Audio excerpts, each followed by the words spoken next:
Welcome back on this Tuesday. Glad that you are joining me again. We're getting close. Genesis chapter 47. Remember, we have read that Jacob and his whole family, all of his household, have come now to Egypt.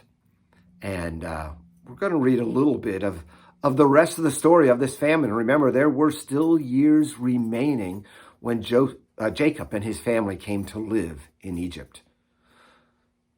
Verse 1.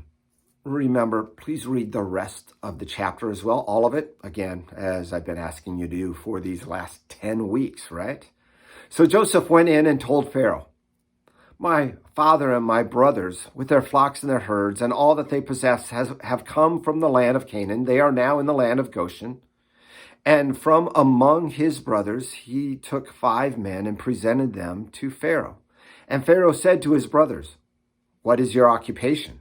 And they said to Pharaoh, "Your servants are shepherds, just as our fathers were."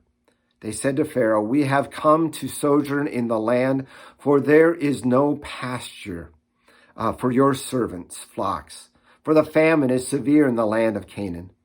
And now, please let your servants dwell in the land of Goshen." And Pharaoh said to Joseph, "Your father and your brothers have come to you. The land of Egypt is before you. Settle your father and your brothers in the best of the land. Let them settle in the land of Goshen. And if you know any able men among them, put them in charge of my livestock." Did you get that? Not only did he say that they could stay in Egypt, and have the best land in the land of Egypt, but they could also be in charge of Pharaoh's livestock. You wonder why Pharaoh's so wonderful to Joseph's brothers and his family? Just find out. We'll read more. Now there was no food in the land, for the famine was very severe, and all the land of Egypt and in the land of Canaan languished by reason of the famine. And Joseph gathered up all the money that was found in the land of Egypt and in the land of Canaan in exchange for the grain that they brought.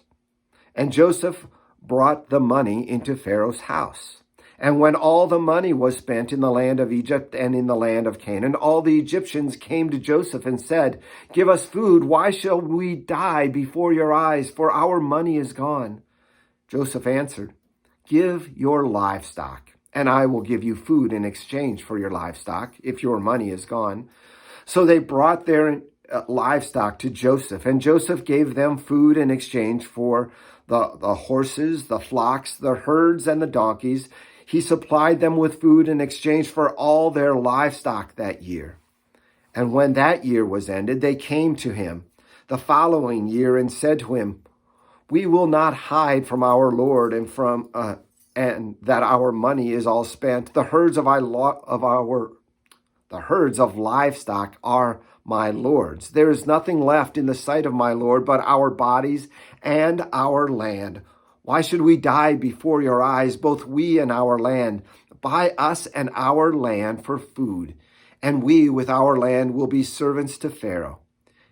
And give us seed that we may live and not die, and that the land may not be desolate." So Joseph bought all the land of Egypt for Pharaoh, for all the Egyptians sold their fields because of the famine was severe on them. The land became Pharaoh's. As for the people, he made servants of them from one end of Egypt to another. Why was Pharaoh so willing to work with Joseph's family? Because look at all that Joseph had done for Pharaoh. Brought in all of the money of Egypt and Canaan, all of the livestock of Egypt and Canaan, all of the land of Egypt, and the people even were now under Pharaoh's control. He was a wealthy man, thanks to Joseph. God blessed Pharaoh for his trust in Joseph. Joseph was blessed because of his trust in the one true God. Remember, all the way back when he was called to interpret these dreams, Joseph said that it is not I, but my God who will show me the meaning of this dream. He is blessed, and those of his family are blessed because of Joseph's faithfulness. Come back tomorrow. We'll look at chapter 48, the blessing that Jacob gives to Joseph's sons. We'll see you there. God bless.